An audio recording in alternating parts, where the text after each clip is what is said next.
Assalamu alaikum warahmatullahi wabarakatuh. Yan uwa barka ku da warhaka barkan lokaci. Wannan sune fina-finan mu za su fito a ranar Laraba kenan wannan insha Allah. Waɗanda ba su shiga rigar sun shiga cikin wannan tsarin namu na VIP wanda ake samun duk wani sabon film da ya fito.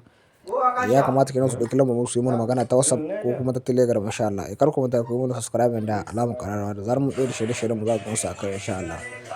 Wannan fina-finai ne wanda ba za a same su a YouTube ba, za a same su ne a cikin group kaɗai wanda ake biyan kuɗi ana shiga cikin group duk wata insha Allah. Idan kana buƙatar shiga cikin wannan tsarin na VIP kenan sai ka ɗauki lamba ta mu sai ka mana magana ta WhatsApp ko ta Telegram insha Allah. Mun gode. Ga duk wanda suke buƙata ko wace ƙasa ke insha Allah idan kai mana magana za mu gaya maka yadda za ka biya kuɗinka sai mu saka cikin tsarin VIP wanda ake samun duk wani sabon film kamar da muka talla kowane lokaci insha Allah.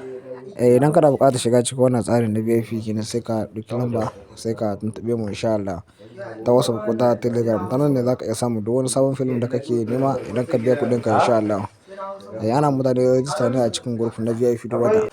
Idan kana buƙatar shiga, duk wanda yake buƙatar shiga ko wace ƙasa ke insha Allah in ka taɓa mu za mu gaya ma yadda za ka biya kuɗinka a saka cikin wannan tsarin na VIP duk wata insha Allah. Muna saka fina-finai daga kowane kamfani a ranar fina-finai sun fito a ranar muke saka su a cikin group namu na VIP duk wata ake biyan kuɗi insha Allah. Idan kana buƙatar shiga cikin wannan tsarin na VIP sai ka ɗauki lamba ta mu sai ka tuntuɓe mu ta WhatsApp ko ta Telegram insha Allah.